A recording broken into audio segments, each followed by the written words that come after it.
Hello, everyone. Before we dive into this incredible story, we would be delighted if you would subscribe and activate the notification bell so you get alerts when new stories are released. Now, please enjoy. The sun rested low on the horizon, its radiant gold light stretching over the tranquil village called Umuopia. It felt like an evening when the world paused, taking a quiet breath. The breeze shared secrets through the leaves, and the earth felt still, full of expectation. A young girl named Nosi was seated near a small wooden dwelling at the edge of the village. She was unlike the other children in Umuopia, not only in appearance but in her demeanor.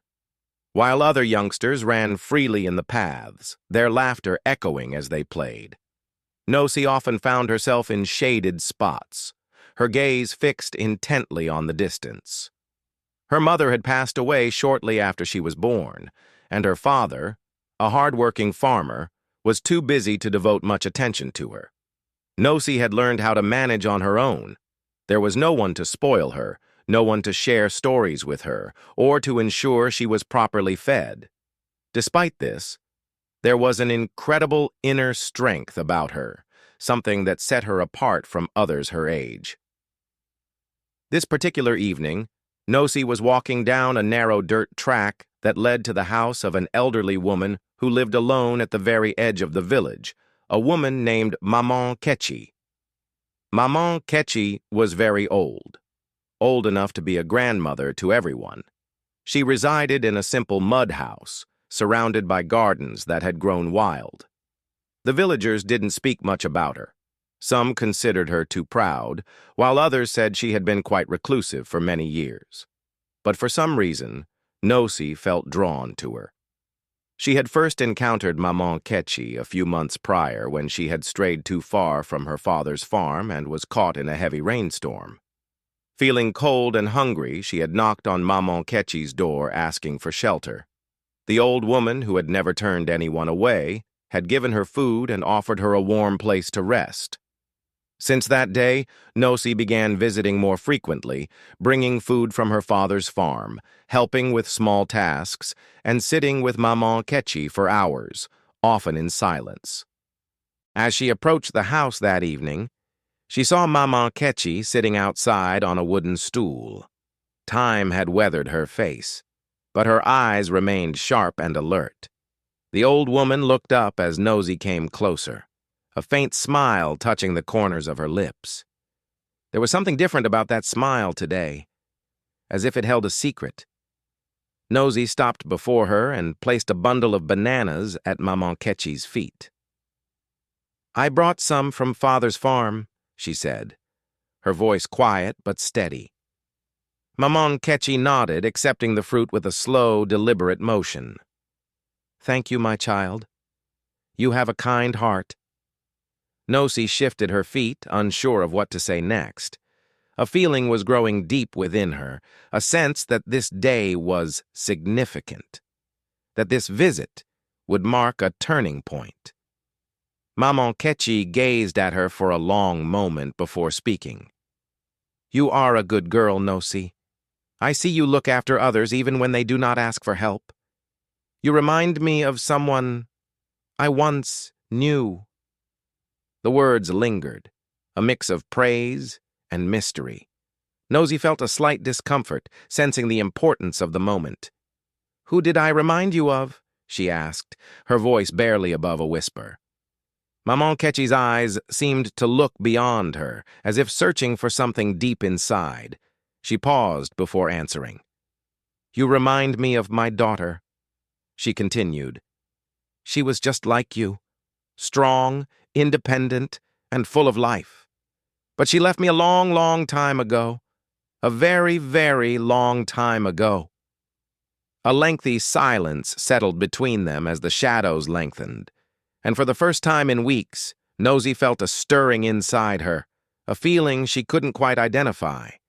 Was it sympathy, or perhaps something even deeper? "Why don't you tell me about her?" Nosi asked, settling onto the stool beside the old woman. She wanted to hear more, to understand the connection the old woman felt with her. a connection that seemed to go beyond simple kindness. Maman Ketchi hesitated, as if the memories were distant and difficult to reach. But after a few moments she began to speak, her voice a gentle murmur against the quiet evening air. She was everything to me, Nosi. Absolutely everything. Maman Ketchi's voice cracked slightly, but she continued. But life has a way of taking away those we love. And now all I have left are my memories. I believe it is time for me to share them with someone, and I feel you are the one who needs to hear them. As the night deepened and the stars appeared overhead, Maman Ketchi continued recounting her story of love, loss, and the unspoken bond shared between mothers and daughters. Nosi listened with intense concentration, her heart aching for the elderly woman she barely knew, yet who seemed to share a connection with her that defied explanation.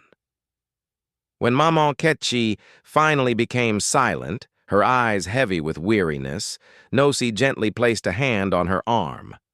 I'll come back tomorrow, Nosi promised. I will come and listen. I want to hear more. Maman Ketchi smiled again, that same enigmatic smile. I will be here, child. As Nosi walked back towards her father's house that evening, questions swirled in her mind. There was something about Maman Ketchi's story that felt incomplete, as though something had yet to be revealed. Little did Nosi realize this simple promise to listen would be the start of a transformative journey, one that would change not only her own life, but also Maman Ketchi's future. And in a way, it would provide the answer to a question that had remained unanswered for years. What had Maman Ketchi been safeguarding all this time? Morning arrived with a gentle breeze dancing through the village, carrying the scent of fresh earth and the promise of a new day. Nosi awoke early, her thoughts still entangled with the previous evening. She had promised Maman Ketchi she would return, and she fully intended to keep her word. After a quick breakfast, she took a basket of eggs from her father's farm and headed down the familiar dirt path leading to Maman Ketchi's house. The sun had already begun its ascent, casting long shadows as the village slowly awakened. Nosi's steps were light, yet a heaviness rested in her chest, a feeling that today would bring something different, something significant. When she reached the old woman's house, she again found Maman Ketchi sitting outside, her fragile form slightly hunched, as if weighed down by the years. Her eyes, however, were sharp, and when she saw Nosi approaching, a spark of recognition lit within them. "Ah, my child, you have come," she said, her voice weak but warm. She gestured for Nosi to sit beside her. Nosi smiled and placed the basket of eggs on the ground. "I brought these from Father's farm," she said, presenting them with both hands. "I thought you might need them for breakfast." Maman Ketchi accepted the eggs gratefully, nodding her thanks. "You are very kind, Nosi. You remind me so much of my daughter," she said, her voice fading slightly. She seemed lost in thought for a moment before shaking her head, as if emerging from a dream. "I didn't get a chance to ask you yesterday, but why did your daughter leave?" Nosi's curiosity had intensified overnight, the question lingering in her mind like a puzzle missing vital pieces. She sat next to the old woman, her eyes reflecting deep empathy. "You speak of her with such affection, but also such sorrow. I want to understand." Maman Ketchi sighed profoundly, the sound like wind passing through trees. She took a long moment before replying, her gaze distant, as though searching through memories clouded by the passage of time. "It was many years ago," she began, her voice gentle yet firm. "My daughter Amora was everything to me. She was bright, full of energy, and everyone adored her. But one day, she met a man from another village, You could call him a stranger. Initially, I did not like him. There was something in his eyes I couldn't trust. But Amora was deeply in love. And when a young woman is in love, she doesn't always heed the world's warnings. Nosy listened closely, her heart feeling heavy with every word.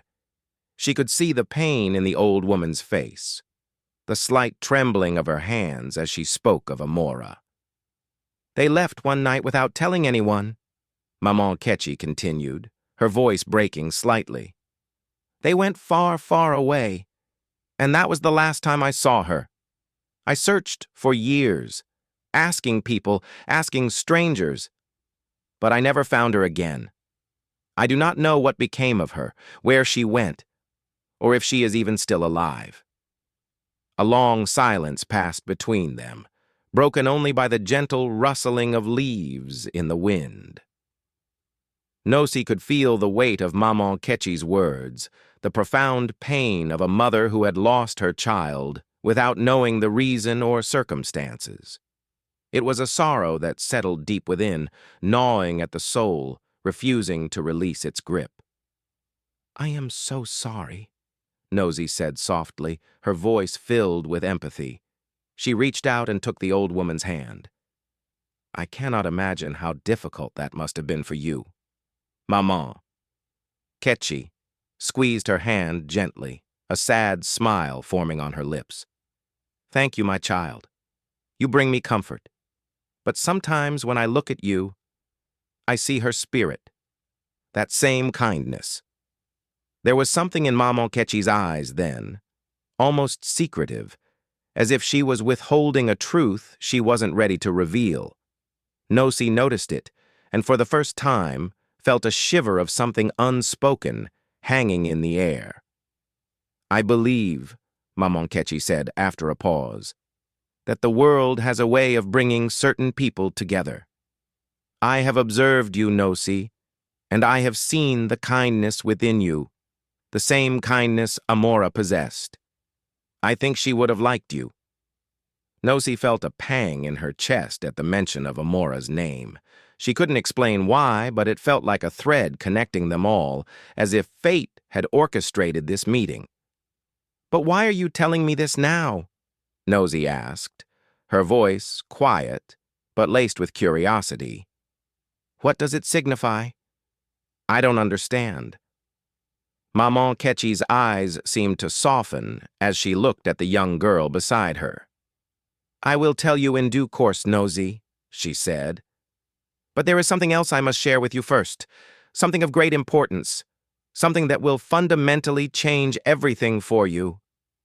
Nosy leaned in, her heart now beating rapidly. Whatever Maman Ketchy was about to reveal, she felt it deep in her bones.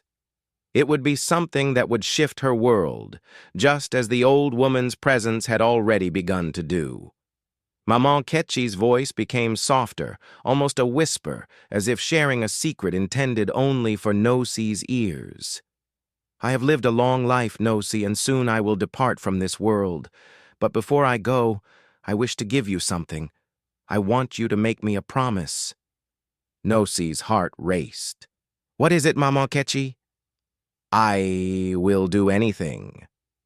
The old woman's gaze became slightly more intense, as if making a final, resolute decision. You must promise me that you will never forget the love you carry in your heart, that no matter what hardships you face, you will hold on to it and share it with the world. Promise me, child. I promise, Nosy said, her voice steady despite her quickening heart. She didn't fully grasp Maman Ketchy's meaning, but something deep within her told her this promise held immense significance.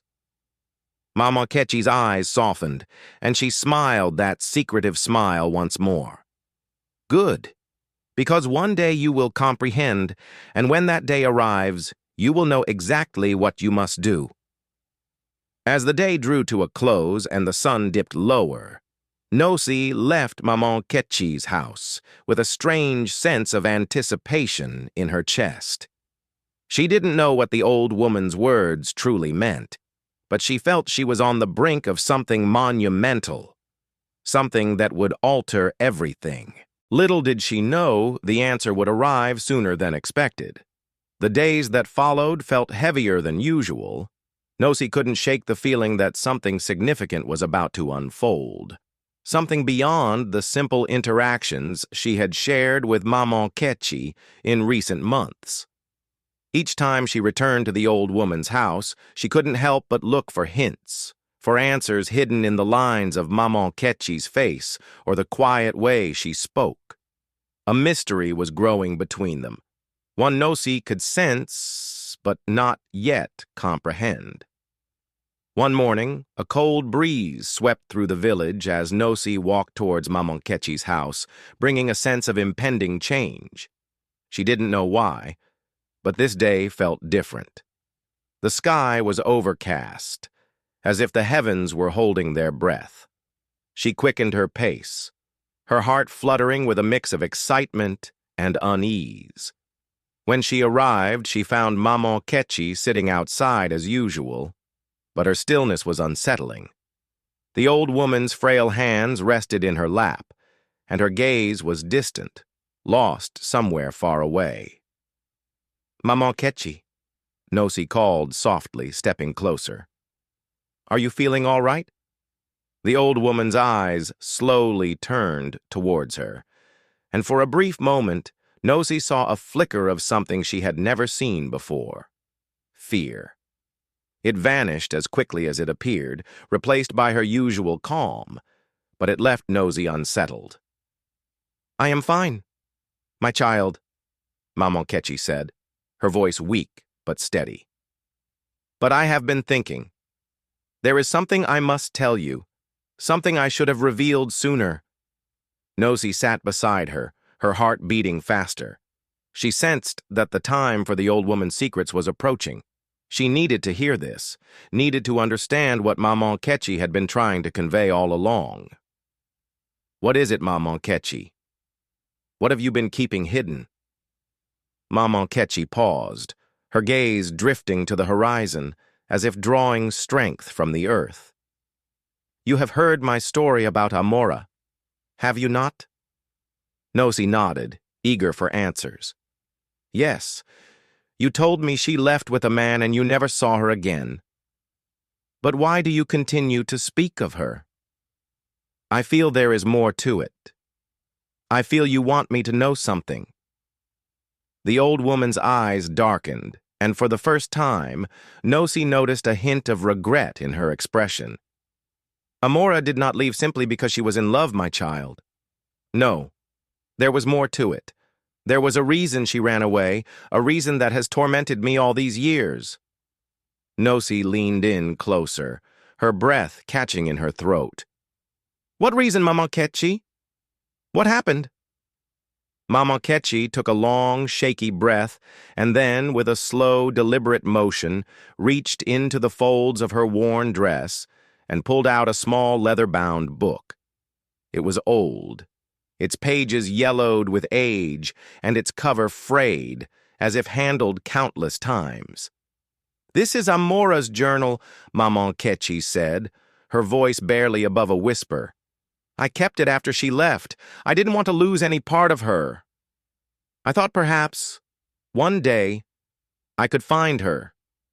But now I realize it is not about finding her anymore.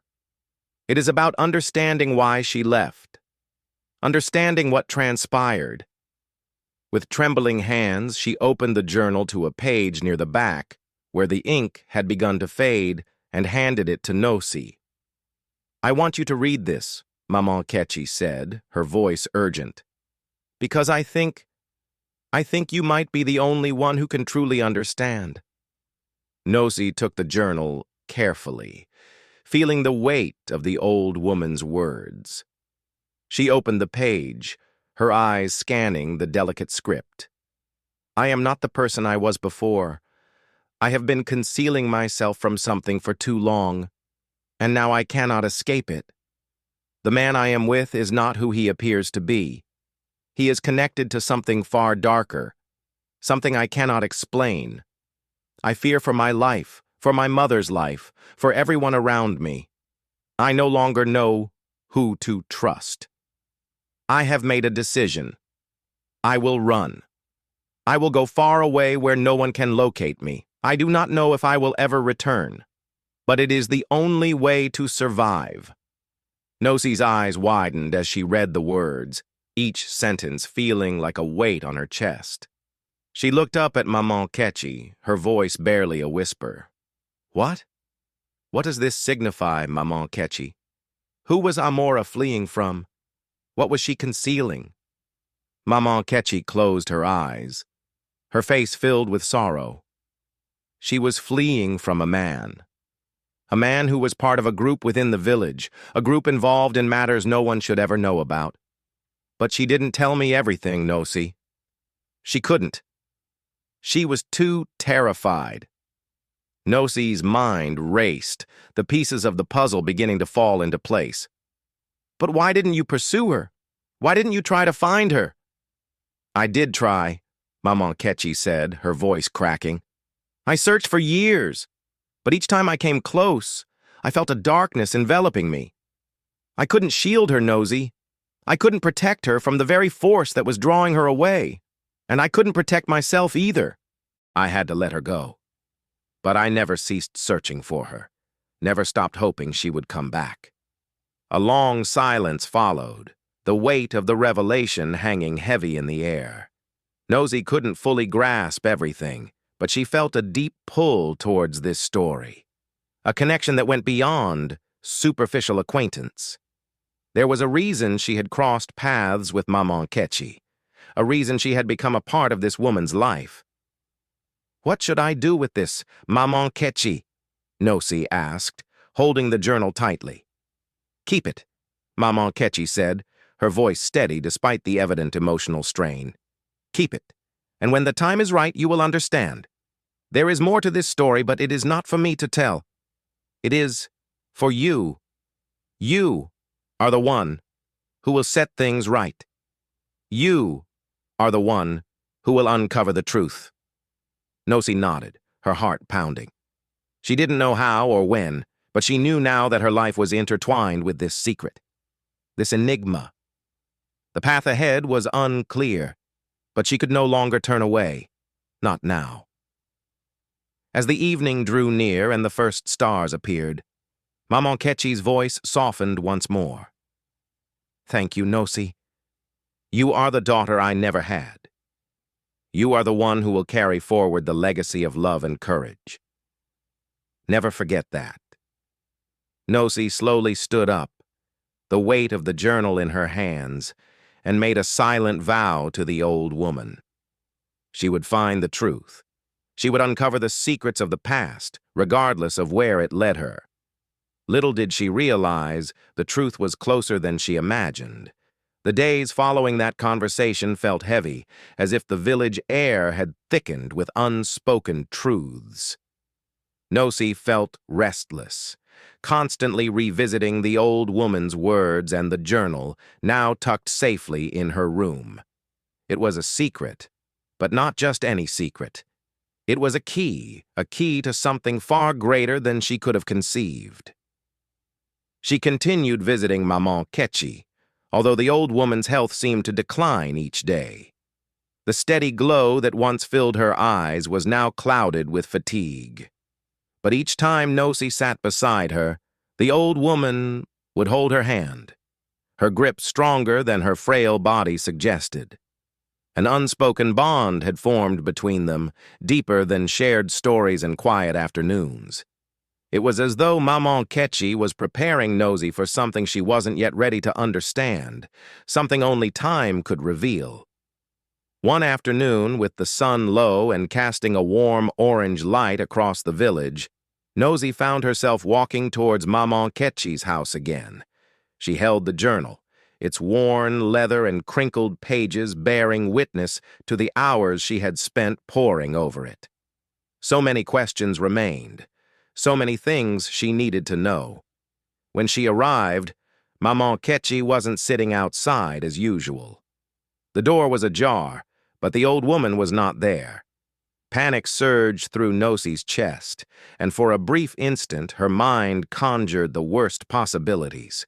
She gently pushed the door open, calling softly, "Maman Ketchi." She stepped inside, her heart pounding. The small room was dim, filled with the scent of dried herbs and aged wood. Maman Ketchi's bed was undisturbed, and the house felt eerily silent. "Maman Ketchi," Nosi called again, her voice trembling. But there was no reply. As she turned to leave, a small sound caught her attention. A faint creak from the corner of the room.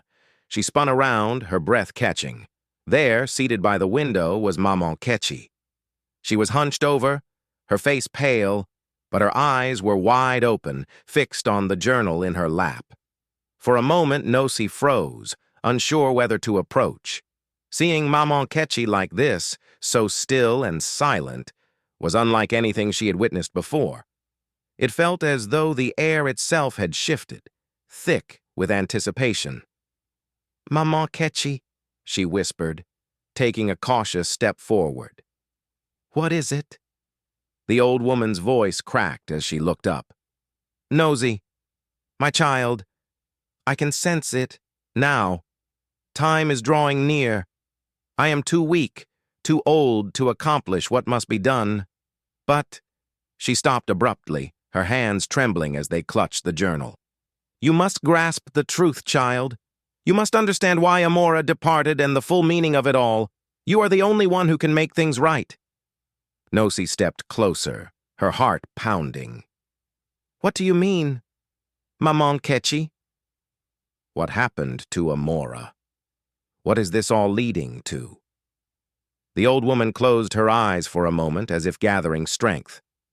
"I knew she was in peril, Nosi, but I did not realize how profound it was. The man she left with, he was no stranger. He was not simply from another village. He was part of a powerful faction, a clandestine society that operates in the shadows here. They manipulate, control, and sometimes destroy those who come too close. I should have protected her, but I was unable to." Nosi's mind reeled, her breath quickening.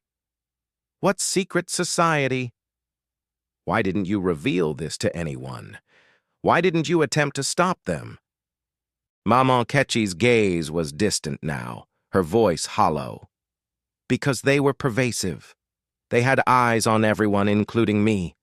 I could not protect her from them, and I could not protect myself either. Amora believed escaping was the only way to ensure her safety. But she never truly eluded them. They always managed to find their way back."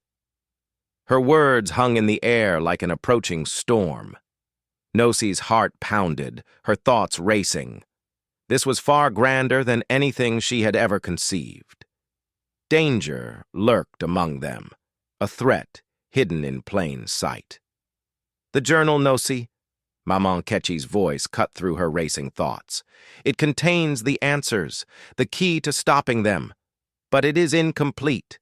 You must locate the missing pieces. The truth is concealed within the stories, within the people Amora encountered, and within the choices she made. You will need to assemble it all. But you must exercise caution. Forces are at work, and they will stop at nothing to preserve their secrets." Nosi nodded, her mind still reeling. "I don't understand, Maman Ketchi. How do I find the missing pieces? How do I stop them?" Maman Ketchi's eyes softened with a mixture of sorrow and pride. "You must pursue the clues, child. Trust what you know in your heart. Amora left a trail, a path for me or someone to understand what happened. I was unable to do it. But you can. You must." Tears welled in Nosi's eyes as she looked at the frail old woman, whose strength seemed to be diminishing with each passing second. "Maman Ketchi, I don't know if I am prepared for this. I don't know if I can handle it." The old woman smiled faintly, her frail hand reaching out to touch Nosi's cheek. "You are ready, my child. You always have been. Do not doubt yourself. The courage within you will guide the way."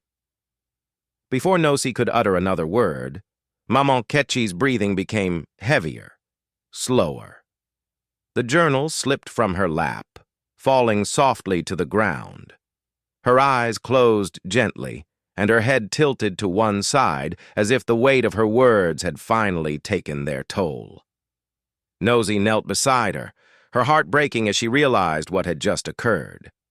Maman Ketchi, the woman who had offered her refuge when no one else had, the woman who had shared her deepest secrets, was gone. Tears streamed down Nosy's face as she held the old woman's hand, silently vowing to fulfill the promise Maman Ketchi had made her swear. She would uncover the truth, no matter the cost. With the journal clutched tightly, Nosy slowly stood, wiping her tears. The sun was setting outside, the sky darkening with the evening shadows. But within her, a new light had ignited. A resolve to uncover the truth, to confront the shadowy force that had haunted Maman Ketchi, and to honor the memory of the woman who had entrusted her with this perilous secret. And so, her journey commenced. The mystery was now hers to unravel. The days following Maman Ketchi's death were quiet, yet filled with a heavy stillness that settled over the village. News of the old woman's passing spread rapidly, and though many mourned her, no one truly understood the burden she had carried for so many years. No one knew the secrets she had concealed. Secrets that now rested within the fragile journal clasped tightly in Nosy's hands. She spent the first few nights alone, poring over the journal, hoping to find something that would clarify the tangled web of words and memories. But the pages were enigmatic, filled with references to people and places she didn't recognize, names that seemed foreign. Yet, a dark and unsettling thread wove through them all, causing her skin to prickle every time she read it. Amora had left behind clues, fragments of a puzzle Nosy now had to solve. But the more she read, the more she understood the danger hidden within those pages. The words spoke of a shadowy figure, someone pulling the strings from the background, someone with the power to manipulate the lives of everyone around him. This wasn't merely about Amora. It was about something far larger, a force that reached deep into the village's core. As the sun began to dip below the horizon on the 5th day after Maman's passing, Nosy found herself standing at the edge of the village, the journal open. The air was thick with the promise of rain, and the wind whispered through the trees, carrying a sense of urgency. She had spent hours searching for answers, but something was missing. A location, a name, a face. She turned the page, her fingers tracing the faded ink, until she discovered something that made her heart skip a beat. There is a man named Namdi. He is the one I fear most. I do not know his origin, but I have seen the mark on his arm. It is a symbol of the group, the one that controls everything here. He is dangerous. He is always observing. He is the reason I had to leave. He will stop at nothing to keep his secrets hidden. He is the one who will find me if I remain too long. Namdi. The name resonated in Nosy's chest. She had heard it before, in whispers at the market, in hushed conversations among the elders, even occasionally mentioned in passing, but no one ever spoke of him openly. It was as if merely uttering his name might draw his attention. She closed the journal, her mind racing. Namdi was not just some stranger. He was connected to the very heart of the darkness that had afflicted Maman Ketchi, and now, it seemed, he was linked to her own destiny. Without hesitation, she tucked the journal into her bag and headed towards the village center. The tension in the air seemed to increase with each step, the oppressive weight of the coming storm pressing down. She needed answers, but she couldn't face this alone. She needed someone who understood the perils, someone who might help her comprehend it all. Nosy found herself walking towards the home of Yugaku, a childhood friend of her late mother. Yugaku was a quiet man, known for his wisdom and his knowledge of the village's history. He was older now, but still held a position of respect among the people. If anyone knew anything about Namdi, it would be him. When she reached his home, the air was thick with the scent of wood smoke and the sound of distant thunder. Nosy knocked softly on the door, her heart pounding. She wasn't sure if Yugaku could help, but she had to try. The door creaked open, and Yugaku appeared, his face marked by years of experience and understanding. His eyes narrowed slightly upon seeing her, as though he had anticipated her visit for some time. "Nosy," he said, his voice steady but tinged with concern. "I was wondering when you would arrive." She didn't know how to respond. "I need your help," she said simply, her voice firm despite the rising fear. "I need to know about a man named Namdi. I believe he is connected to what happened to Mamankechi, to Amora, to everything." Yugaku didn't immediately reply. He studied her carefully, as if weighing her words, before finally stepping aside to allow her entry. She entered the small, dimly lit room, the air cool against her skin. Shelves lined the walls, filled with books, scrolls, and old artifacts, remnants of a bygone era. "Sit, Nosy," Yugaku said, gesturing towards the mat on the floor. He sat opposite her, crossing his legs. "Tell me what you know." She pulled out the journal, placing it before him. "This belonged to Maman Kechi. She gave it to me before she passed away. I've been reading it, and I believe there's something in here about Namdi, something important." Yugaku picked up the journal, his fingers tracing its edges carefully. He didn't appear surprised, but a deep sadness was in his eyes as he flipped through the pages. "I knew this day would eventually come," he murmured, more to himself than to Nosy. "I hoped it wouldn't, but I knew." He set the journal down between them and looked at Nosy with a grave expression. "Namdi is not just any man. He is a leader within a clandestine society that has existed for countless generations. They are the ones who govern the village from the shadows, manipulating events, ensuring the existing order remains undisturbed. They do not desire change, Nosy. They do not want the truth brought to light. Why hasn't anyone done anything about it?" Nosy's voice was sharp, filled with frustration. "Why haven't the elders stopped them? Why didn't Maman Kechi tell anyone?" Yugaku's face hardened. "Because they possess power. Power that extends far beyond what is visible. Namdi is dangerous, and the members of that society are equally perilous. No one dares to challenge them for fear of the repercussions. They have eyes everywhere." Nosy felt the weight of his words settle over her like a heavy cloak. "Then what am I expected to do? What can I possibly do?" Yugaku met her gaze, his eyes reflecting a mix of sorrow and respect. "You must proceed with caution. The truth is fraught with danger. But if you wish to stop them, if you wish to uncover what happened to Amora and Maman Kechi, you will have to delve deeper. Discover the missing elements. Expose their secrets.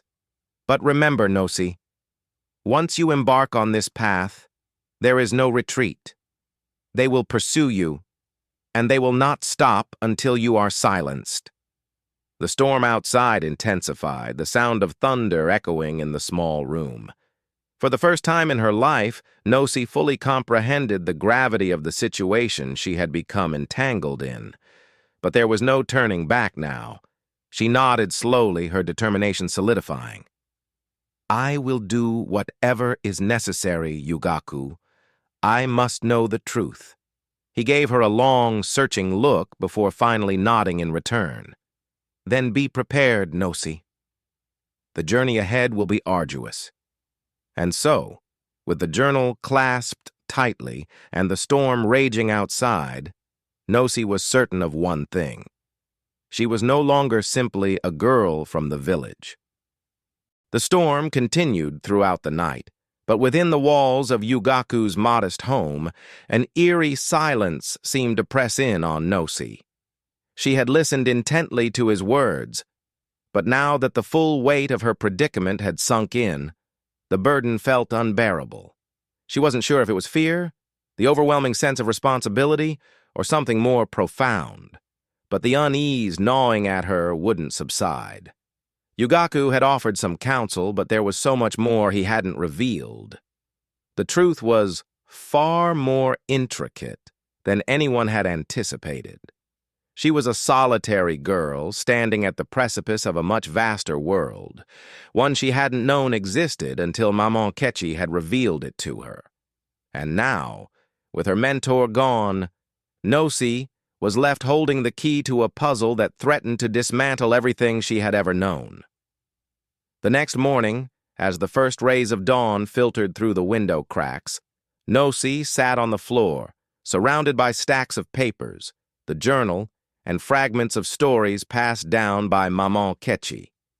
She had spent the entire night reading, attempting to make sense of the pieces of her life she had never fully grasped. The names, the references to long-forgotten people, the unfamiliar places. They were all clues. But one stood out prominently. The name Yugaku had appeared in the journal, but not in the way she had expected. Maman Kechi had written about a time decades ago when the two had collaborated to expose a similar plot, but the details were vague. All she knew was that it was a part of the village's history, a period when the people had united against a common foe, a time when Yugaku had been central to the struggle. Nosy stared at the page for a long time. Yugaku had been involved in something far greater than he had ever let on. He had been aware of the society all along. He had known more than he was willing to disclose. With this new knowledge, she stood and decided it was time to confront him. She needed answers. Answers that could help her understand the mystery and, more importantly, help her understand why the village seemed so compliant in it all. She had to discover who else was aware of Namdi and his group. As she stepped out into the crisp morning air, she noticed the village was quieter than usual. The typical hustle of children playing and people going about their day was replaced by a heavy, almost oppressive stillness. It felt as though the entire village was holding its breath, awaiting an event. Nosy reached Yugaku's house once more, but this time there was no welcoming sign. The door was shut, and no smoke rose from the chimney. Her heart skipped a beat. Had something happened to him? She knocked urgently, but there was no response. She tried again, this time calling out, "Yugaku! It's Nosy! Please, I urgently need to speak with you." After a prolonged moment, the door creaked open, but it wasn't Yugaku who stood in the frame. It was a woman Nosy had never seen before, a tall, slender figure with piercing eyes that seemed to look directly through her. "Yes?" the woman asked, her voice cold. I am looking for Yugaku," Nosy said, her voice slightly trembling. "I need to speak with him. It is important." The woman regarded her for a moment, her expression unreadable, then stepped aside silently, gesturing for Nosy to enter. The inside of the house was different now, darker, quieter, and somehow more oppressive. There were no bookshelves, no artifacts scattered around. Instead, the walls were bare, the furniture sparse. Something about the atmosphere felt wrong, as if the place was no longer a home but an empty shell. Nosy stepped cautiously inside, her gaze scanning the room. She could feel the woman's eyes following her every movement, assessing her. "Where is Yugaku?" Nosy asked again, her heart pounding. The woman's lips curved into a slight smile, devoid of warmth. "You will not find him here," she said softly. He is gone. Gone to attend to some unfinished business. The words struck Nosy like a physical blow. What do you mean, gone? Where did he go? Why didn't he inform me? The woman's smile vanished as she walked towards the door, her movements slow and deliberate. You ought to have known better than to trust him, child. He has been involved in this village's secrets for a long time, longer than you even realize. Nosy's mind spun. What do you mean? What are you implying about him? Is he connected to what happened to Maman Kechi? The woman's eyes darkened. Yugaku is not merely a quiet old man. He was once one of their leaders, one of the very individuals who helped the society attain power in the first place. He was a participant in the plan, just like Namdi. The words sent a shock through Nosy's entire being. She couldn't process them. She refused to believe them. The man who had been her guide, who had shared stories, who had promised assistance, he had been part of the very entity she was opposing. No, Nosy whispered, shaking her head, trying to make sense of the woman's statement. That cannot be true. He has always helped me. He assisted Maman Kechi. The woman's expression softened for the briefest moment, though her eyes retained an unsettling coldness. People change, child. Or perhaps they simply reveal their true selves when the time is ripe. She turned towards the door, opening it slightly, signaling the conversation was concluded. You will soon discover the truth. It always finds a way to surface. But be warned, Nosy. The more you seek, the more you will uncover. And there is a price for knowing too much. Nosy stood frozen, her mind racing, attempting to piece together what had just been said. Yugaku, her trusted ally, had been part of the very force she was now confronting. He had known about Namdi, known about the clandestine society, and had played a role in its rise to power. But why had he helped her? Why had he helped Maman Kechi? Was it all merely a game to him? As she turned to leave, the woman's voice stopped her. Do not say I did not caution you. Truth comes at a price, and those who pursue it often do not return unchanged. Be very careful, Nosy. Nosy stepped back into the daylight, her heart heavy with a sense of betrayal, her mind swimming in confusion. She had come seeking answers, but now possessed more questions than ever. Yugaku was gone, and the battle she thought she was prepared for had just become far more perilous than she had imagined. She could no longer rely on those she had once believed she could trust. The village's secrets were deeper than she could have ever guessed, and now it was her responsibility to uncover them, regardless of the cost. Nosy walked out of Yugaku's house, her mind a whirlwind of questions and emotions. The morning sunlight felt harsh, offering none of its usual comfort. The village felt foreign now. The familiar paths she had once traversed effortlessly now seemed strange, as though lined with hidden dangers waiting to ensnare her. Her thoughts circled back to the woman in Yugaku's house. What was she truly implying? Yugaku had helped her. He had given her the journal, shared his knowledge, and even cautioned her about the society. How could he have been a part of it? She couldn't reconcile the man she had known with the cold, calculating figure the woman had depicted. Was it possible that Yugaku had played both sides all along? She shook her head, trying to clear her thoughts. There was no time to dwell on possibilities. She had to keep moving forward. If Yugaku had genuinely been part of the clandestine society, then the threat was far more severe than she had realized. Namdi and his followers were not just mysterious figures in the shadows. They were people in positions of influence with deep connections, their power veiled in silence. And Nosy was an obstacle. She knew she couldn't stop now. She had to get to the heart of this. She had to learn what Yugaku had known, what Maman Kechi had known. She had to uncover the truth about Namdi and his group, no matter the sacrifice. As she walked back towards her house, her steps quickening, she began considering her next move. She needed more information, more people she could trust. But who could she turn to now? The elders? They were bound by tradition and fear. The villagers? Many were too afraid to speak out, too willing to accept the quiet control wielded by Namdi and the society. But then it struck her. There was one person who might still know something, someone who had always been a quiet constant in her life, someone who had witnessed the village's history, seen the subtle shifts in power, the way things had always been. Nosy made her way to the edge of the village, to the small, weathered house belonging to her aunt, Nana. Nana had lived there for as long as Nosy could remember. She was older than her mother had been, and although the lines on her face spoke of many years of hardship, wisdom shone in her eyes.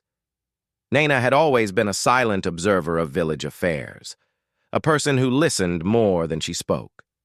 She always seemed to possess knowledge without ever overtly revealing it. Nosy knocked gently on the wooden door.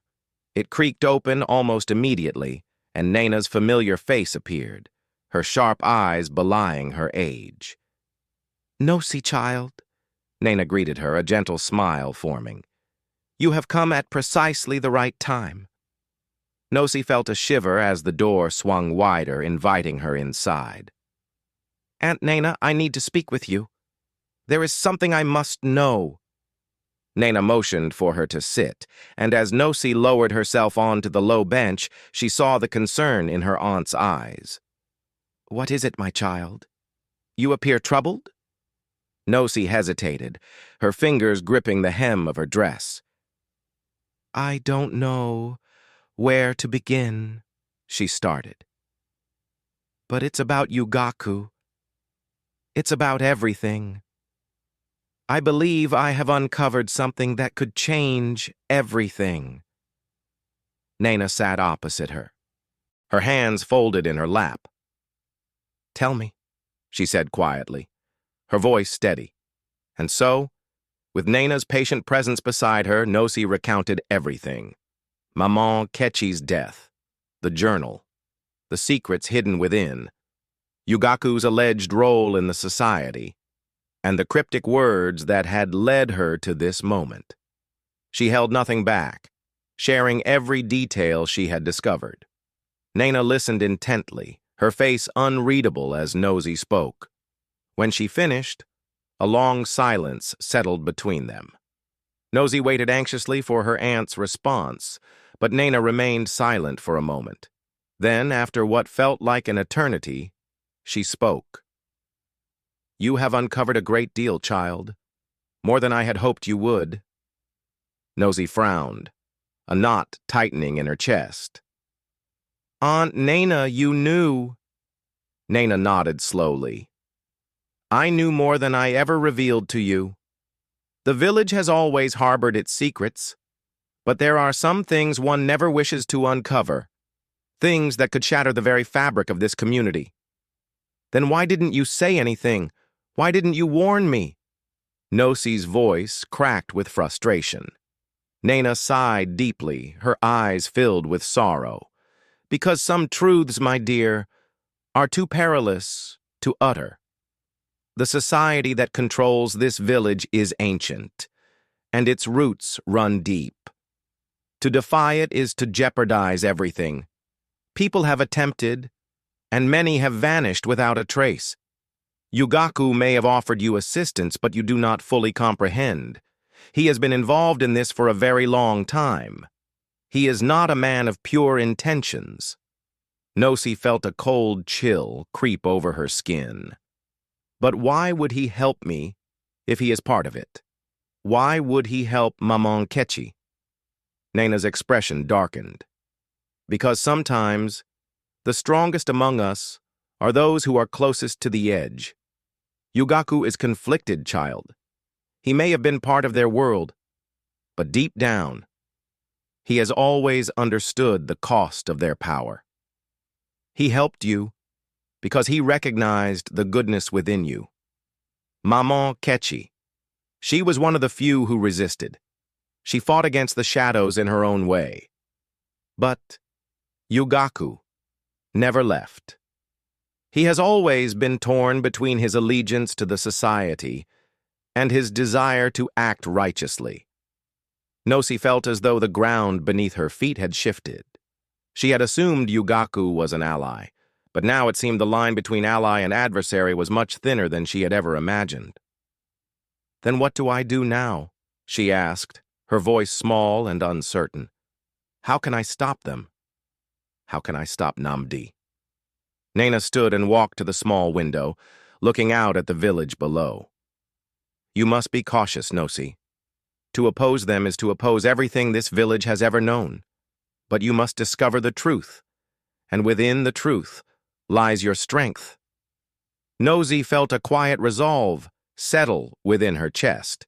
She didn't know how or when it would happen, but she was certain of one thing. She would uncover the truth. She would expose the darkness lurking in her village, regardless of the consequences. As the sun dipped lower, casting long shadows, Nosi felt the weight of the journey ahead. The path was perilous, and sacrifices would be required. But she had already lost so much. Now she had nothing left to lose but the truth, and she would fight for it, even if it meant standing alone. The days that followed felt like a blur for Nosi. Each one passed with the burden of uncertainty pressing harder. She had learned a great deal in a short time, but the puzzle pieces didn't fit. It was as if she were in a dark room, fumbling around, never quite finding the light switch. Her conversations with Nana became more frequent, but even her aunt's wisdom couldn't entirely alleviate the weight on her heart. The quiet village she had always known seemed to be closing in, its gentle rhythm disrupted by shadows that deepened each day. Nosi spent long hours poring over the journal, trying to decipher its cryptic entries. One entry in particular haunted her. It mentioned a final trial, a test set in motion long before her birth, designed to either break or strengthen those who dared challenge the society. The words were vague, but ominous. Was this trial intended for her? If so, what kind of test was it? Despite her confusion, an inner determination refused to yield. She had come too far to retreat. She had to uncover the truth, for herself, for Mamokechi, and for the village kept in darkness for so long. One evening, as the sun dipped low, painting the sky in purple and orange hues, Nosi found herself walking down the familiar dirt road to the village edge. She had decided it was time to speak with Namdi. The thought of confronting him filled her with dread, but it was the only way forward. He led the society, and to unravel its web of secrets, she had to go to its heart. As she reached the outskirts, she saw a figure by the tree where elders often gathered. Namdi stood there, his tall form silhouetted against the fading light. His presence was imposing, and even from a distance, she felt the weight of his authority. Taking a deep breath, Nosi walked towards him, her steps steady, though her heart pounded. She wasn't sure what to expect, a warm welcome, cold hostility, or understanding. But she knew she couldn't falter. When Namdi saw her approach, a smile touched his lips, but it didn't reach his eyes. His gaze was piercing, unsettlingly knowing, as if he had been awaiting her. "Ah, Nosi," he said, his voice smooth and unhurried. "I've been wondering when you would come." Nosi stopped a few paces away, feeling the tension. "I need answers, Namdi," she said, her voice steady despite her inner turmoil. "I need to know what is truly happening in this village. Who is behind everything and why?" Namdi's smile deepened, revealing a hint of something darker. "You've been asking the correct questions, but not to the right individuals," he said, his voice laced with unsettling calm. There are aspects of this world, Nosi, that cannot be grasped simply by observation. You must experience them, internalize them. Only then will you comprehend. Her frustration surfaced. I don't require riddles, Namdi. I demand the truth. I need to know what became of Maman Kechi. The mention of Maman Kechi's name caused a brief, almost imperceptible flicker in his eyes before his expression returned to its usual cool demeanor. Maman Kechi was a part of this village's history just like everyone else, Namdi said, his words slow and deliberate. She played her role in the story. And now, it is your turn. My turn, Nosi repeated, confused. What do you imply by that? Namdi took a step closer, and for the first time she felt the full force of his presence. There was something unnerving about his composure, like a predator toying with its prey. You are searching for something that has already been set in motion, Nosi, he said softly. This village, the society, it has existed long before you and I, and it will persist long after we are gone. Your pursuit of answers, your desire to expose the truth, it is all part of a grander design, one written long ago. Nosi felt a chill. She wasn't sure if this was a game or if he was revealing something far more dangerous. You do not control this village, she said, trying to steady her voice. And you do not control me. I am not afraid of you. Namdi tilted his head, his expression unreadable. No, he agreed softly. You are not afraid, but you will be. You will be when you understand the full implications of this. You will be when you realize that the very people you trust are the ones who will betray you. Her heart skipped a beat. What are you speaking of? She demanded, her voice breaking. Namdi took another step, his eyes locked on hers. The truth, Nosi, is that everything you have known is a falsehood. Every word you have been told is part of an illusion. The society governs everything here, everything you see, everything you hear. And soon, you will be compelled to choose, to accept the truth and become one of us, or to defy it and be crushed. The weight of his words hung heavy. Nosi stood frozen, trying to process the enormity of his statement. Could it be true? Was the entire village, everyone she had ever known, truly part of this dark society? Namdi gave her one final look, his gaze heavy with unsettling certainty. You will see soon enough, Nosi, he said, voice barely a whisper. The truth always seeks those who pursue it. But when it arrives, be prepared. You will not like what you find. With that, he turned and walked away, his figure merging into the shadows. Nosi stood there, her mind racing. The world she had known, the village she had loved, was transforming before her eyes, and as much as she detested it, as much as she wished to turn away, she knew she couldn't. She was too deeply involved now. There was no retreat. She had to find the truth, no matter the cost. The night was unusually dark, as if the heavens were holding their breath. Nosi sat on the edge of her bed, the weight of Namdi's words pressing heavily upon her. His warning echoed repeatedly. You will see soon enough, Nosi. The truth always comes for those who seek it. She had been seeking answers, but now it felt as though the very ground beneath her was unstable. The stillness of the night was broken only by the occasional chirp of crickets. She couldn't shake the feeling of being watched, as though her every movement was being tracked. The thought sent a chill down her spine. Her mind kept returning to one question. What did the society truly desire? She had believed it was merely about power, control over the villages, a way for them to rule from the shadows. But Namdi's words made her question if there was more to it. Something far more sinister than she had ever conceived. Nosy knew she had to uncover the truth before it was too late. The next morning, she went to the village square where the old well stood, a meeting place for generations, where people gathered to talk, share news, or simply rest. Nosy had often found solace there, but today it felt different. The usual hum of voices was replaced by an uneasy silence. She saw Nana sitting under the shade of a large tree by the well.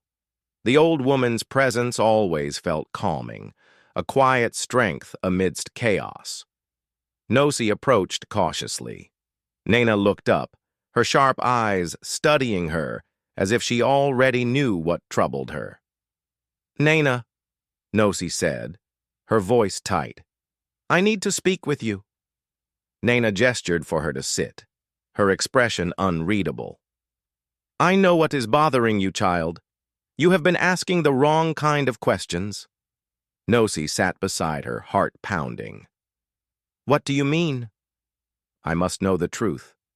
I must understand what is truly happening." Nana's eyes softened briefly, but a heaviness remained in her gaze. "Truth is a dangerous thing, Nosy. Some truths should remain concealed. But I see you will not stop. Will you?" "No," Nosy replied firmly. "I cannot stop now. Not when everything is falling apart. Not when I know the village I have known is not what I believed it to be." Nana sighed deeply, her weathered hands folded in her lap. "It is not merely the village, child. It is the very foundation of our lives here. Everything has been controlled, manipulated by forces at work for generations. The society, as you have learned, is not solely about power. It is about legacy, a cycle that has been repeating for centuries." Nosy's heart skipped. "A cycle?" she repeated, voice barely a whisper. Nana nodded. "Yes, the society this group Namdi leads believes in preserving order. In their view, the world cannot progress unless certain things remain unchanged. They control the land, the resources, the knowledge. They ensure no one rises above the others. They maintain balance. But why? Why keep it all hidden? Why not just let everyone know?" "Because power is like fire," Nana explained, her voice low, heavy with years of silence. "If you allow it to spread too widely, it will consume everything. They keep it hidden to control it, so no one can challenge it." Nosy stared, trying to grasp the enormity of what she was hearing. "So, all this time, the way things have been, the way the village functions, it is all part of their design." "Yes," Nana said softly. "And you, Nosy, are caught in the midst of it. Maman Ketchi knew this. She attempted to resist, but could not break free. You have come close, but you have not yet seen the complete picture." Nosy's mind raced. "What do I need to see?" Nana's gaze hardened. "You need to see what they desire from you, what this entire situation has been building towards. You have been selected, Nosy, whether you realize it or not." "Chosen?" Nosy repeated, breath catching. "For what?" "For the final test," Nana said, "the trial that will decide whether the village remains as it is or whether everything changes." A shiver ran down Nosy's spine. "The final test?" Nana's voice dropped to a whisper. "It is not merely about exposing the truth. It is about your role in it all. The society has chosen you to be part of their future. You are the one who will either affirm their way of life or dismantle it." Nosy felt a sickening knot form in her stomach. Her body felt frozen, as if the world had stopped. "How could this be?" she thought. "How could I be part of something so dark?" "No, no. I will not be part of it," Nosy muttered, shaking her head. "You already are," Nana said, her tone gentle but firm. "It is in your essence, child. The trial cannot be evaded. You were born into this, and you must confront it." Nosy stood, her legs unsteady. I cannot. I cannot be part of this. I will not let them control me. Naina's eyes followed her, filled with sadness. The choice is not yours alone, Nosi. But remember this. No matter your decision, you must be prepared. The truth will seek you out. And when it does, you must choose where you stand, with them or against them. Nosi's heart pounded as she turned and walked away, the weight of Naina's words pressing upon her. She had always thought of herself as an outsider observing a village rich with history and mystery, but now she understood the truth. She was at its very center, and the most difficult part was yet to come: the trial, the choice, and the truth. As she walked back home, she couldn't shake the feeling that something far larger than herself was unfolding, and she had no idea where it would lead. But one thing was certain: she had no intention of backing down. The stakes were too high. Nosi couldn't sleep that night. Every time she closed her eyes, the weight of Naina's words bore down on her like an unyielding force. The trial, the choice, the truth, they circled in her mind like restless spirits, denying her rest. She tossed and turned, her body aching from the tension that had settled deep within. She had always believed the village to be a simple place, a community where life was open, where everyone knew each other, where every handshake and smile held genuine meaning. But now it felt like a labyrinth of secrets, its walls closing in, suffocating her. And the more she uncovered, the more she realized she wasn't just fighting for herself. She was fighting for every villager unaware of what was happening around them. With the first light of dawn, she could bear it no longer. The village, with its familiar paths and faces, had become a maze of uncertainty. The place she had called home now felt like a cage, and the only escape was to move forward, to face whatever this trial entailed head-on. She had no alternative. By midday, Nosi stood at the edge of the village square, her mind resolute on her next action. The sun was high, casting a golden light that made the village appear unreal, like a distant, hazy dream. She took a deep breath, trying to steady her nerves. To face Namdi again, to learn the truth behind the society and the legacy that had shaped this place. She had to take that first step. She walked directly to the village's heart, the large ancient tree at its center. It had stood there for as long as anyone could recall, its massive, twisted trunk like a forgotten relic. The elders often gathered around it, speaking in hushed tones, sharing wisdom passed down through generations. Nosi had been there countless times, but today felt different. As she approached, she saw Namdi was already there, standing in the tree's shade. His posture was relaxed, as if he had expected her. A small group of his followers stood nearby, their eyes fixed on her with quiet curiosity. She walked up to him, trying to suppress the unease rising in her chest. Namdi's gaze met hers with unnerving calm, as if he knew precisely what she would say, what was in her heart. "I am here for the truth, Namdi," Nosi said, her voice unwavering. "No more games, no more secrets. I need to know what this society is truly about, and what you want from me." Namdi's lips curved into a small, knowing smile. "You have come a long way, Nosi. I knew you would. Truth has a way of summoning those who seek it." She crossed her arms, standing tall despite the situation's weight. "Then tell me, what is this society? What does it demand of me?" Namdi's smile faded, and he stepped closer. The other villagers, watching quietly, seemed to move further back, sensing the tension. "The society, Nosi, is the bedrock of this village," he began, his voice low and measured. "It has existed for centuries, long before any of us. It controls everything: the land, the resources, the families. It is a system that has maintained order here, even in its darkest times. Without it, this place would collapse. Chaos would prevail." Nosi's eyes narrowed. And what role do I have in all of this? He paused, letting the question linger before responding. You, Nosi, are the key to securing the society's future. The trial you face is not merely about knowledge, it is about power. You are the one who can either perpetuate the cycle or break it. The choice will ultimately be yours. She clenched her fists, heart pounding. So this entire situation has been planned from the beginning? I was never just a villager? I was part of some test?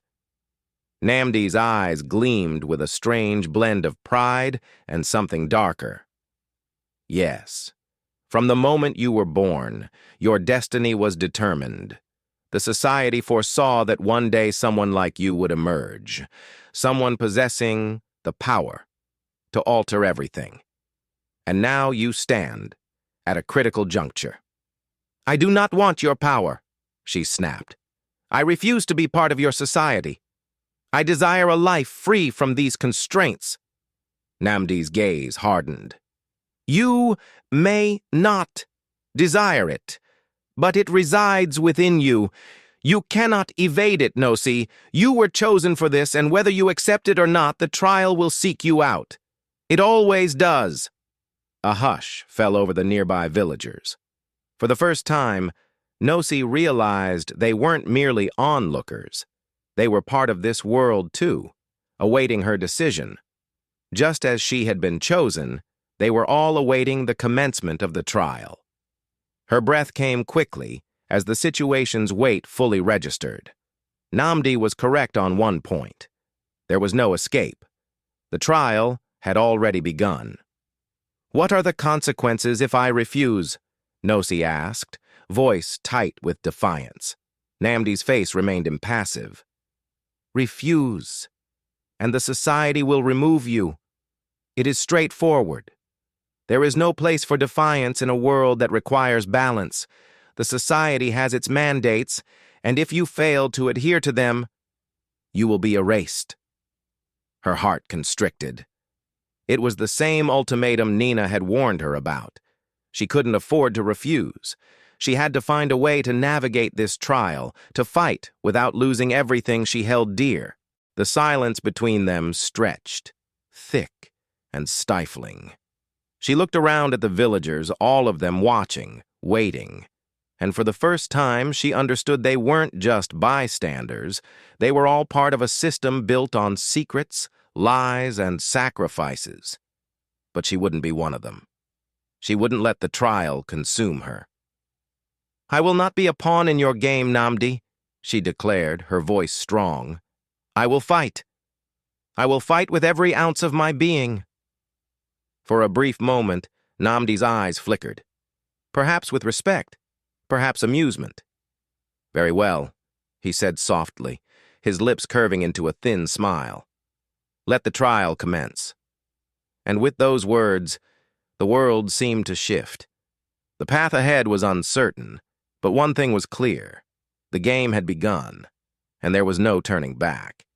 The days following Namdi's chilling declaration felt like a slow, suffocating progression.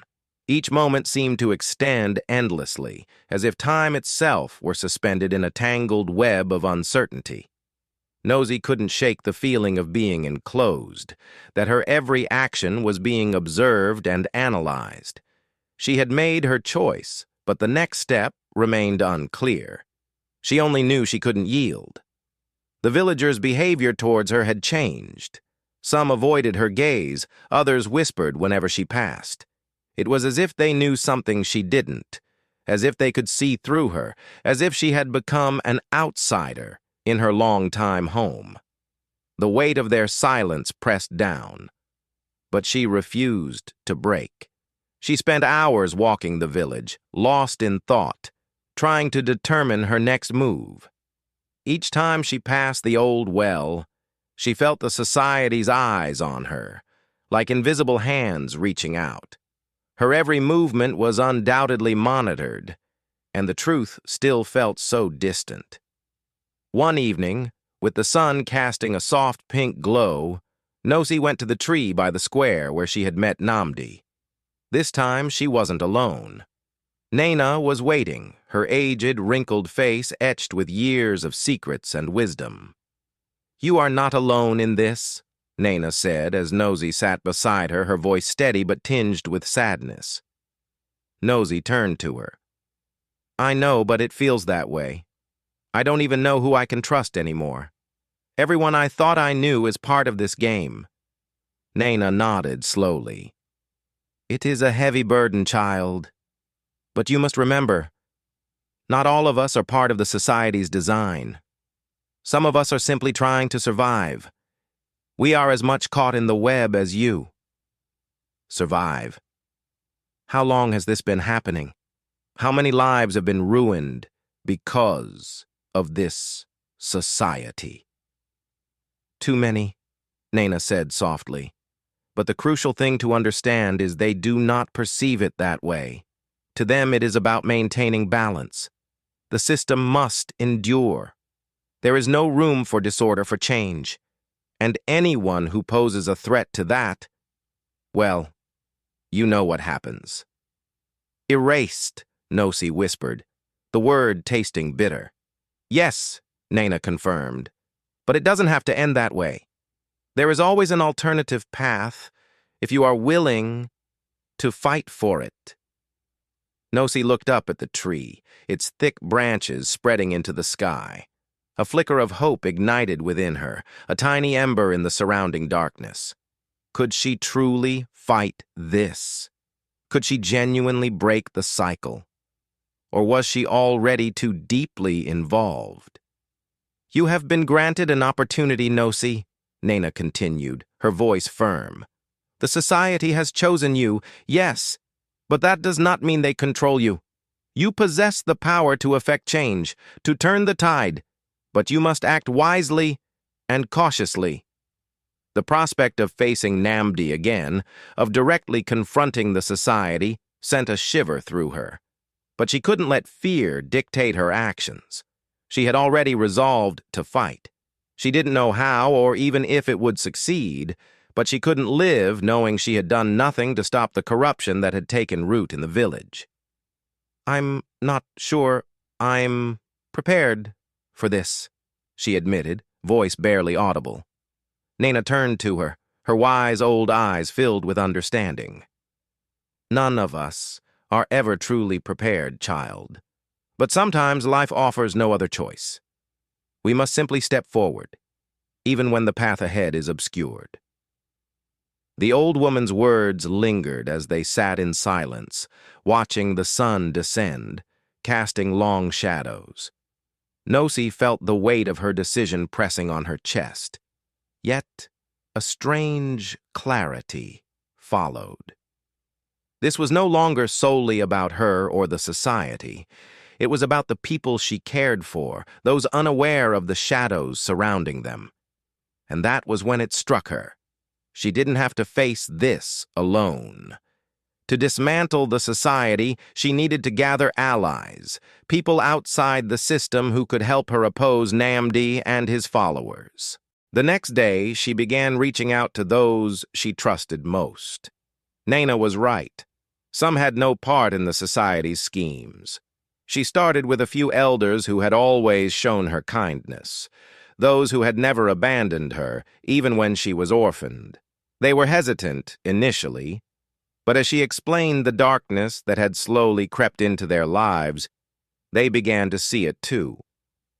Gradually, a small group of villagers formed, united by a common objective: to reclaim their village from the society's grasp. They possessed little but hope, and in a place where hope had been nearly extinguished, it was sufficient. It wasn't long before Namdi sensed the change. The whispers grew louder, the undercurrent of defiance stronger. One evening, as Nosy stood in the center of the square, watching the sunset, she saw him approaching. Namdi walked towards her with his usual calm, his eyes locked on hers.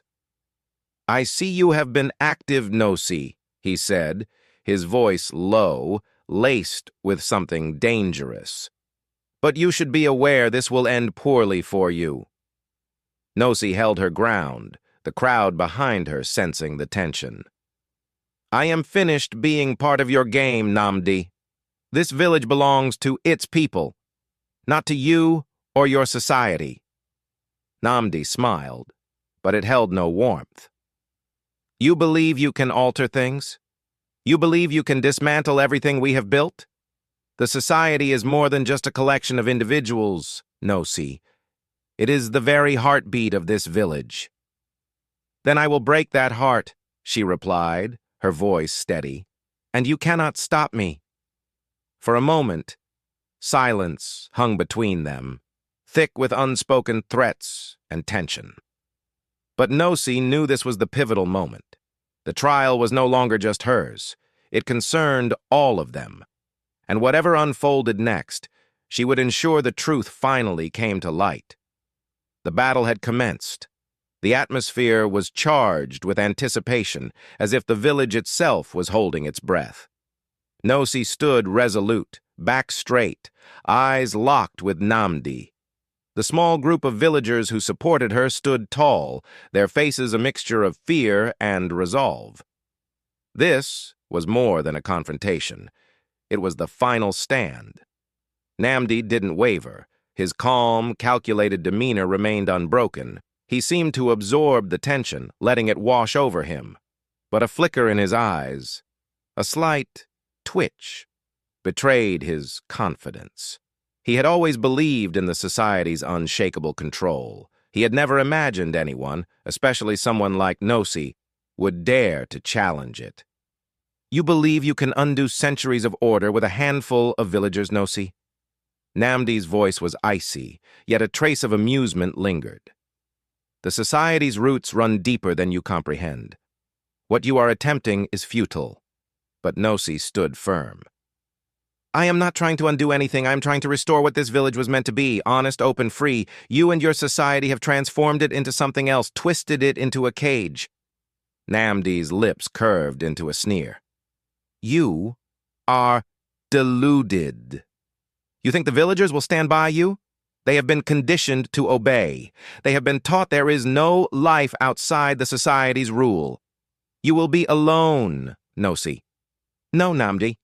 You will be alone, she retorted, voice unwavering. You have forgotten the people. You have forgotten those who built this place, who have lived, worked, and bled here. They are the village's true heart, not you or your society.